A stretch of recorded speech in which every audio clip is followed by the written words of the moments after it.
La représentation 3D numérique aujourd'hui commence à être utilisée, diffusée. Néanmoins, la manipulation des représentations 3D reste complexe. Alors l'idée d'Aioli, aussi dans un souci de pérennisation de l'information, était de faire de la 3D exclusivement en manipulant des supports bidimensionnels. Et là, il y avait également un enjeu de démocratisation dans la mesure où la prise des vues est quelque chose d'assez répandu. Et finalement, c'était pour moi le juste équilibre entre un usage spontané de la technologie et une action d'étude, une action d'analyse d'un objet.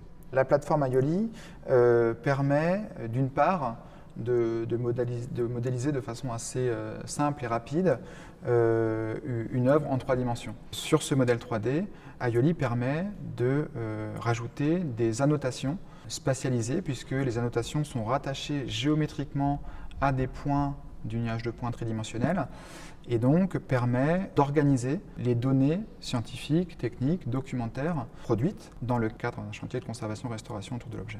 Utiliser un moyen d'enregistrement qui est très diffus nous permet effectivement de mieux bénéficier des collaborations et des apports complémentaires de plusieurs acteurs dans le temps, dans la mesure où l'idée qui est à la base du processus de spatialisation tridimensionnelle des images est une idée qui n'est pas figée à l'élaboration d'un modèle statique, mais qui est vraiment inscrite dans la constitution d'un continuum d'informations qui se cumule progressivement autour d'un objet, autour de l'œuvre. L'objet devient ainsi une sorte de théâtre de la mémoire de tous ceux qui l'ont observé. Et c'est par les biais des images et des annotations que les uns et les autres donc, inscrivent sur ces images que les corrélations se font.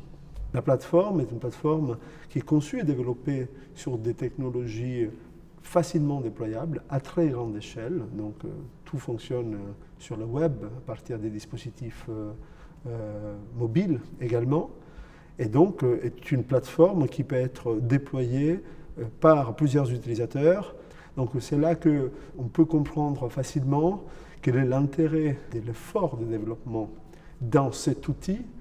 Quel est l'intérêt d'arriver à mettre l'outil dans les mains des professionnels et des scientifiques de la conservation du patrimoine, dans la mesure où la masse croissante de données que nous pouvons collectivement produire dans un esprit de construction de biens communs pourrait à terme servir à la communauté entière pour mieux comprendre les phénomènes d'altération, mieux comprendre l'origine et la diffusion des styles, ou encore mieux comprendre comment les différentes disciplines s'intéressent à ces objets et quels sont les recouvrements possibles entre leurs regards.